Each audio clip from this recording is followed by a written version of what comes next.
Good morning, everyone. I hope you all are having a blessed day today.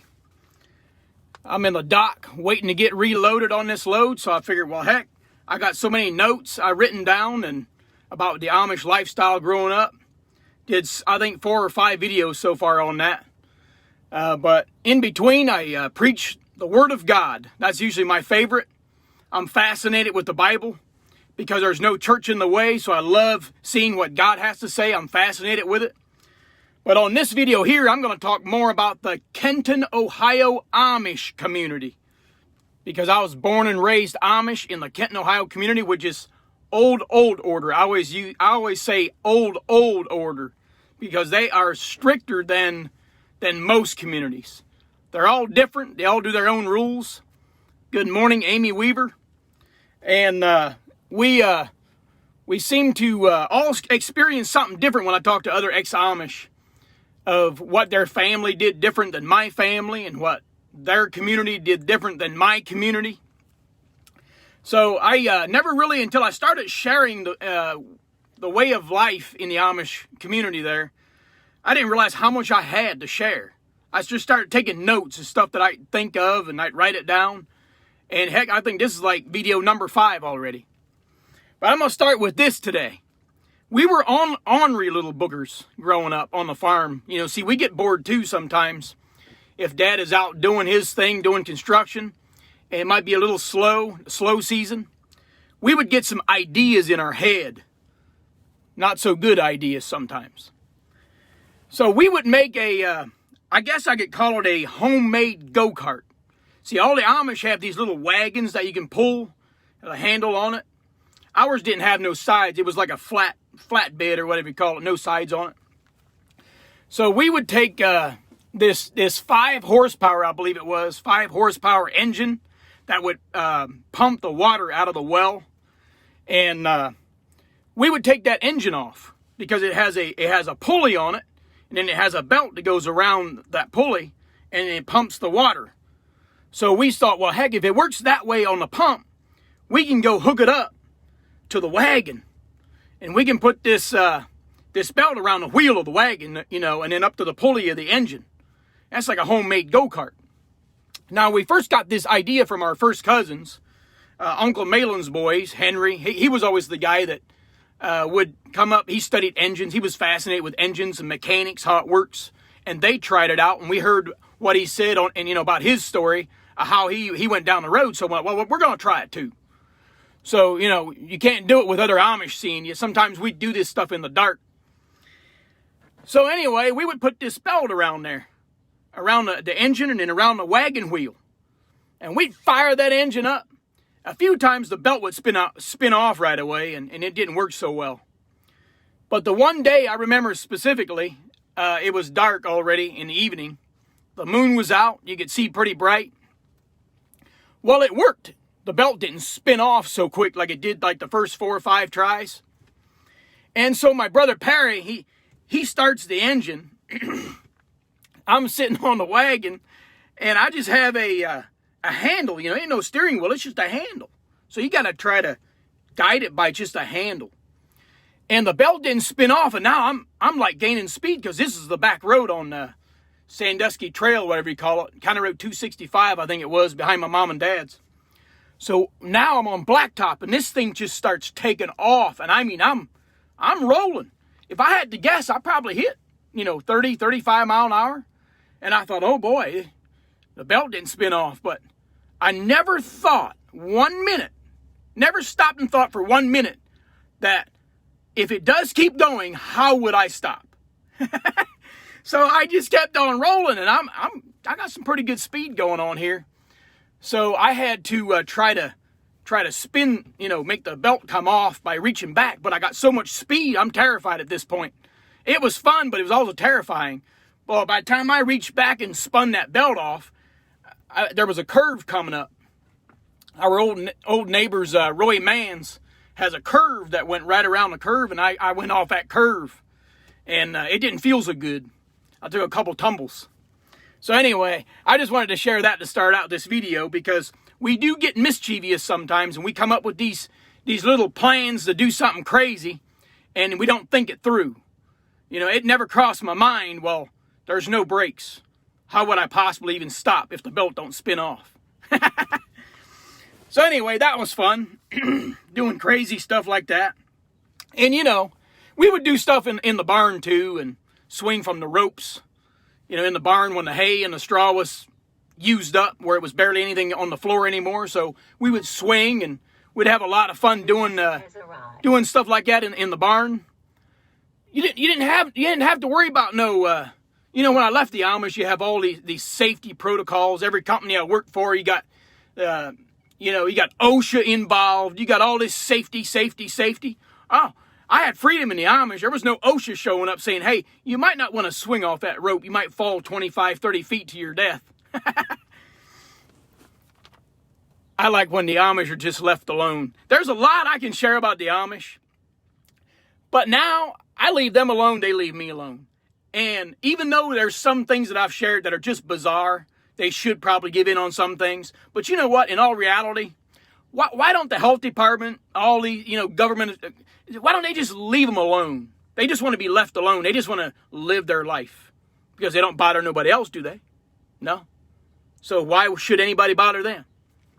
So I don't have no problem with that. Now, when I first left, I used to be pretty harsh about them. So next, I want to talk about the women. The Amish women, they never cut their hair. I think most people know that watch me on here. They don't cut their hair ever. My sister Esther, when I left the Amish, her hair was all the way down almost to her ankle. And, she was like, 10 years old? She was real young, but that's how long her hair was already. So they put them up in buns. They'll roll them up into buns, and they'll put these pins in them to keep them all up by their back of their head so they can put the cap on. The cap has to be able to cover the whole bun. But it always amazed me how many pins they were putting in there. It's like, man, if you tumble and fall, there's so many pins, I think that would hurt. The caps had to be a certain style for every community. The Kenton, Ohio Amish community, they had these grooves in the back, on the back of the cap for the women. Some other communities, it's just flat. But every community, when they start up and make their own rules up, and they enforce them, they're all different. So this community in Kenton, they had to have a certain length to come all the way to the front of the women's head, and they had to have those grooves all the way in the back. That was the style. And a lot of women, I remember, would get yelled at because they make their own. They make their own clothes. They make their own caps. So if they deviated a little bit one way or another, it was looked at as too prideful. It was too proud. So lots of times the church would send them poor women back home saying, you got to throw that in the trash. You got to make another one that fits our rules. I always felt bad. I mean, it's just kind of the same way for the hats. I shared some things about the hat before. Us men, we always had to wear the hat outside. You see an Amish guy outside, he's going to have a hat on. We were supposed to have a hat on. If you see one that don't and is out working somewhere, he's breaking the rules. You got to have a hat on. And the same way with the Amish women's caps. We had to have the wide brim hat around the hat. It had to be, I don't know, I remember if it's 3.5 or 4 inches. That they had a measurement that it had to be, and it couldn't be any shorter than that. And of course, if you see them now as it starts getting cold, you'll see the Amish in Kenton there. They'll wear these black hats called wool hats. Now in the summertime, it's always a straw hat. So you got, depending on what season, you'll see them in the summertime all summer with the straw hat. And well, that's what I got now. When I go see my mom now, I wear that straw hat. Because her rule that before I left the Amish, she said, you leave the Amish, you're going to have to wear Amish clothes to come out and visit. If you don't have Amish clothes on, you're not welcome out here. So I always, when I go visit her now, I put Amish clothes on, and then I put that hat on, that straw hat, because that's the only one I got. I don't have a black wool hat. But I have to have that hat on because it has to cover up this, this English haircut. See, this English haircut, I can go to hell for that. So I have to cover this worldly haircut up. That way, I just do it now. I don't mind it. I don't want to offend my mom. If that's her wish that I wear Amish clothes and put a hat on, it ain't no big deal. I just turned 40 years old. She ain't going to live forever. I just put the Amish clothes on. I'm obedient. Put my hat on. I go out there and sit there and talk. Even if I'm sitting there sweating. Even if I'd like to take the hat off, I just leave it on. So she don't have to see the worldly haircut. Now, in church, obviously, we would take the hat off. We took the hat off during church. The hat had to be off in the house, to eat. Prayer. You don't want to pray with a hat on. That's a sin. You gotta take the hat off to eat and to pray. And then that jacket, you'll see in Kenton there, any of you that are familiar with the Kenton where I'm from, they have these vests, like a jacket or vest, whatever you call it. They have to have them on. That was a rule. I got yelled at quite a bit as I got in the teenage years, that if I didn't have that on, when I went outside to help, even on the farm, if you got seen without it on the farm back there, somebody say something to my dad or the church, you get popped for that. You have to have that vest on. Now those loose, I said something a little bit ago when we play around, was playing in the hay mow, up in the hay loft. When we put up hay, we never baled hay. I know some Amish, I don't think it was outlawed. I think you could bale hay. We never did. We always had the loose hay with this hay, whatever you call it. I don't even know how to say it in English. But the hay would come up and fall down onto the wagon, loose hay. And then we would take the fork and we would shove it out all over the wagon and keep stacking it up. One of them's driving the horses, and then he stacked that loose hay all around that wagon until you get all the way up. And you get to the barn, the way to unload that, we always had these big metal hooks that we would take and hook right into the hay, take a big old chunk of it. And then there's a rope that comes off of that, goes down through a pulley and goes out the door. And we would hook the horses up to that, and the horses would pull that, and it would take it all the way to the peak of the barn. And then there's this trip rope. You pull the rope, and it goes flying through a trolley. Had little trolley wheels on it, and it goes flying across there, and you get it right where you want it at, and you pull another trip rope, and the hooks open up and dump the hay. Now, that's old school. That's old school. I think there's some of them that probably bale some hay now. That's a little bit, that's still hard work, baling hay, but it's a little bit easier than doing the metal hooks. That was a hot job in the summertime. Boy, did I hate that. All that hay particles getting down in your neck, sweating, mixing it with your sweat. Now, the Amish church, I don't know if a lot of people don't seem to know that. I was asked that about my coworker one day. And we go house to house. In Kenton, Ohio, the Amish didn't have a church house sitting on the corner somewhere where you go to church. We went to people's houses, one house to another. About once a year it would hit us. It was our turn to have the church at our house. That's why you go on Sundays, you go past some of them Amish homes, and you see about 50 buggies out there. They're all over the place on the property. That was their turn to have church services that Sunday. That's why you saw all them buggies. So they don't have a church home. See, that's how the early church started in the Bible. When you read when Jesus was preaching and he had all the apostles, they would gather together and preach in groups outside, in homes. They didn't have a church house. That's how the early church started. The Amish just keep it that way. Oh, by the way, us believers, we are the church. See, I didn't know that when I first started reading my Bible. The church ain't just a building sitting there on the corner. If you have put your full faith and trust in the Lord Jesus Christ, you are part of the church. Are you a believer? You're the church. It's us believers. That is the church. It's not just a building sitting there. So on the Outhouse, a lot of the Outhouse, I shared in the one video about the Amish not obeying the law when Ohio passed a law about if you build a new house, you have to have a septic system, a sewer. Well, that was been a battle for a while, but on the outhouses, I want to share this because this was always disgusting for me. I didn't want it to be my turn to haul the outhouse poo-poo out. We would use the manure spreader, just like the cow manure and the hog manure and any other manure. When that build up year-round, you got to pull up behind the outhouse, and you got to open the lid, open the flapper on the back of the outhouse, and you got to take a shovel or a fork, and you got to put that on this manure spreader. You got to go spread it out in the field. Now, that is some good fertilizer. I remember when we spread that, it's usually only about one load because, it's not that much in there. Right, that one path that I would take to spread the human poo-poo, I would spread that, and then you see the corn or the oats coming through next summer or when it was springtime. It was about 6 inches taller than 6 inches taller than the rest because it was fertilizer. It was so rich that it worked better than the cow poo-poo, cow manure. And I just had to share that because we would have to take that out of the outhouse and have to haul that off. A lot of people would ask me, well, because that one video I shared, they don't do the septic systems the way the government wanted them to. So I was asked about the outhouses. What do you do when they get full? Well, that's what we do. Well, the outhouses are built with just a hole in the ground. And it just falls down in the ground until it comes all the way up, until it's almost ready to hit the lid. Then you got to open the back of the outhouse and you got to haul it off just like you do any other animal manure. Haul it out on the field. Some really good fertilizer. I don't recommend putting it in the garden. That just keeps circulating if you put it in the garden. Just take it in the field. Alrighty, so this story here I want to share with you because one of my other videos I talked about how when I started reading my Bible a couple years ago, I had a lot of Amishness come back in my mind, and I thought, if I really do want to repent and get my life right with the Lord, I have to be Amish to get to heaven, because that's what I was taught growing up, So I had this guilt feeling.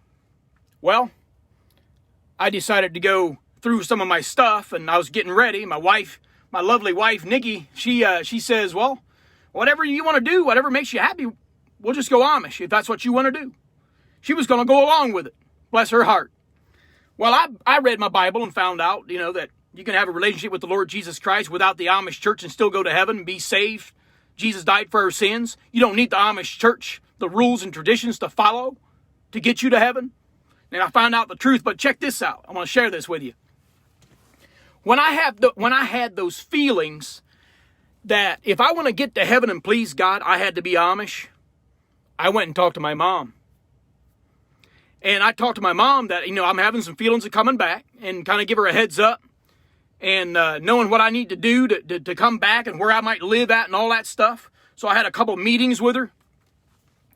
About the third meeting I had with her, I had her bring up to me that she heard that I had some tattoos.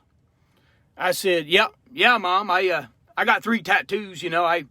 I went through some rebellion, in my drinking. I was an alcoholic for a while, and just like my dad was growing up, and I did the same thing he did. I went to bars, clubs, and during when I wanted to live my life my way, living in my sin, I got the notion I'm going to get me a tattoo. I love my Ohio State Buckeyes, big Buckeye fan. When I left the Amish and found out about my Buckeyes, how football works, I became a big Buckeye fan. Go Bucks. And so I got me an Ohio State tattoo. And I got a heart over here with some wings on it. And my wife and my son's names on there. And I got another tattoo over here on my arm. So I said, yeah, Mom, that's true. What you heard. I do have some tattoos. I got 3, by the way. And check this out. She says, you can't come back if you don't get rid of that. I said, oh, really? What do you want me to do? I said, you can't take it off my arm. She says, well, you got to get rid of it somehow. It's not okay with the church to have that tattoo. I said, so you're telling me, if I want to come back Amish, in order to be accepted back in the Amish, I got to chop my arm off. Well, she says, well, you got to get rid of it. Well, how am I going to get rid of it? I mean, I know there's laser tattoo removal. You can draw the ink out, but the imprint is still there. And I said, Mom, I'm not going to spend that kind of money on trying to draw the ink out. I said, if that's a sin, I've already been forgiven. Jesus died on the cross, shed his blood for all sin, not just some. And I said, I'm forgiven for that. Oh, well, I realized really quick the church has not forgiven me for that kind of sin. I don't need the Amish church's forgiven. I don't need their forgiveness. Jesus Christ already forgave me. So I was aggravated that day. And of course, right around that time, I dived into the Bible a little bit more, and I started to get to know the Lord Jesus Christ. And then my eyes were opened up. I realized I didn't need to be Amish anyway. But anyway, I just wanted to share that with you. I would have had to chop my arm off to go back Amish. So I didn't visit my mom for a while when I left. I was pretty stubborn. I said, Mom, if you got a rule where I got to wear my Amish clothes and wear a hat to come see you, I ain't coming out at all. So for a long time, for many years, I wouldn't even go out there. I wouldn't even visit her. But now, I'm over all that. I've been out 22 years. I go visit her regularly now. I do have a brother. I never shared this in my other videos. I have my youngest brother out of the Amish. That's amazing. I'm so glad he left. It was always just me out of my family, and I had some cousins and a lot of other ex-Amish, that left out of the Kenton community. And about 8 years ago, I still lived in Kenton at that time, and I got a Facebook request, and it said Melvin Yoder, and then he messaged me, and he says, hey, we exchanged phone numbers and everything, and he says, I'm your brother. I said, really? See, he was so little when I left the Amish. I didn't recognize him. I didn't grow up with him. I said, so who's our mom and dad? She said, Henry and Fanny Yoder. Oh, yeah, you're my brother. So I got to go out and pick him up and help him leave the Amish and get him started. Because you have to, it's really hard to get rolling. I'll talk about that here in a minute. Because we ain't got no more than an 8th grade education, so you got to go get all kinds of stuff to get the ball rolling. So I was glad I was able to help him out. So Melvin is the perfect example what you can accomplish. I always doubted myself a lot. I didn't think I could. You see, I'm a truck driver now. I used to think, I can't drive truck. There's no way I could do something like that. Leaving the Amish, as a little Amish boy, I watch them semi trucks go down the road, and you're thinking, ain't no way I could do that. You always doubted yourself that you could do things out here in the English world. Well, my brother Melvin that left just 8 years ago, he's already a police officer. He's the K-9 police officer there in Kenton, in where we grew up at, there in Kenton, Ohio. So that's amazing. If you set goals and you go after it, you can do anything. You set your mind on something that you want it, you're going to go after it, you can get it. You can get her done. You just can't keep doubting yourself. So I wanted to share that because a lot of us that have left have gotten our GEDs and stuff. It looks impossible, but anything can be done as long as we set a goal. Now, when I left the Amish, I want to share this too. I got a lot of notes here. I'm hopping here, there, everywhere. Now, when I left the Amish, some of my buddies I was hanging around with shortly after, there was a movie on. And they were talking about gay, lesbian, same-sex marriage and stuff. And they laughed at me because I didn't know what that meant. I didn't know what gay was. I didn't know what that word meant. I didn't know what lesbian was. Because that stuff don't happen in the Amish. And they explained that to me, but it just shows you, we didn't have nothing like that going on. And so they laughed at me and made fun of me kind of because they thought, what? Somebody at your age didn't know what that was? Well, we don't have that kind of sinful garbage in the Amish. That's one thing I like about the Amish. They keep that sexual sin is under control in the Amish. I like that about them. And there's no gay, there's no garbage like that, so I didn't know it even existed. I could do a whole message on that, by the way. I love preaching out of the Bible when it comes to stuff like that because it's sin. Same-sex marriage is sin. And I love speaking out because it's the truth. God's word is the truth and nothing but the truth. Doesn't matter if somebody's offended. I preach it anyway. How to get rolling after leaving the Amish is getting the GED. I help my brother. I help a couple other ex-Amish that left. You got to get your GED if you want to get into anything else but construction. A lot of them stay in construction because that's what they were known to do. They know it. They're really good at it. So it's easy to stay in construction and continue doing that. So a lot of them around Kenton, that's what they do. But if you want to go get another job, every application you fill out, it says, high school diploma or GED. If you put down 8th grade Amish school, they're like, we can't hire you. That's what I experienced when I was filling out for jobs. I'm like, well, I know how to do math. Add, subtract, multiply, divide. They're like, no, you got to have a high school diploma. You got to have a GED. Why? And then, by the way, when I got my GED finally in 2009, the algebra and stuff I learned in that, I ain't used it since. This crazy government out here is full. They're nuts. I mean, they make you teach this stuff, but then you never need it. Maybe somebody needs it. I don't know, but I know I didn't. I didn't need it. because I was only in 8th grade. So when I first left and my brother left, and a lot of ex-Amish experience when they left, you don't even have a sealed birth certificate. So now I go and I try to get a birth certificate, and they're like, sir, you got to have an ID. What do you mean? Well, I don't have an ID. I got to go get my Social Security, or my, that's what I was actually wanting to get, is my Social Security number, but I had to have 2 forms of ID to get and apply the Social Security number. So when I went to the health department, they said, I need an ID. I said, where do I get the ID? They said, well, you got to go over to the BMV, get you an ID. Well, what happened when I get there? They said, you need a birth certificate. Oh, really? All right. So I go one place, they said, you need an ID to get a birth certificate. I go to get an ID, and they said, I need a birth certificate. All right. What am I supposed to do here? My good buddy, John Bowman, that was a good friend of ours growing up. He ended up helping me and went in with me and helped me with some of that stuff. Social Security Department, he took me there in Lima and helped me with some of that stuff. And but I had to get them persuaded and give them, at the health department, eventually I gave them my mom's name, my dad's name, because the Amish do, I don't know if they just send a letter or actually go in and let them know, but they did have a record of Eli Yoder being born in 1980. And so they gave me an actual sealed birth certificate. Then I was able to use that finally, go get an ID. Then I had 2 forms of ID to go get my Social Security number. So after 9/11, anybody that left after 9/11, it got even rougher. It got even harder. But they actually have, by the time my brother Melvin left, they did have a system in place in Columbus. You had to go to Columbus headquarters for the Amish, for the non-Amish, the ones that left. Because there were so many of them that were leaving out of many different communities in Ohio, that they put something in place. You could even bring in a, like your report card from the Amish school, and that would work too. So they made it to where it is easier now, but when I left, it was almost impossible. They looked at me like I was a illegal that jumped the fence somewhere. Well, I guess I kind of did. I jumped the Amish fence. So that was always a rough one to try to get the ball rolling when you leave. Takes over a year just to try to get your license, because you got to get all of your ducks in a row first.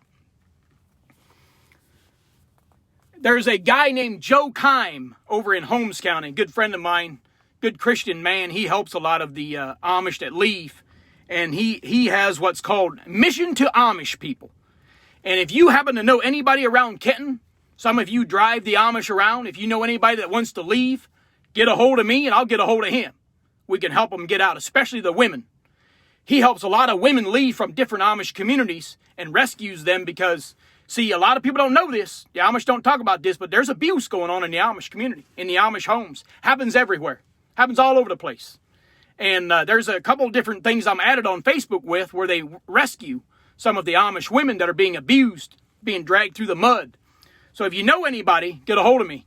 Try to rescue them. Get them out of that garbage, because the church just, if they're getting abused, whoever's abusing them, they just forgive them. They just keep forgiving them. Then they go right back, keep on sinning.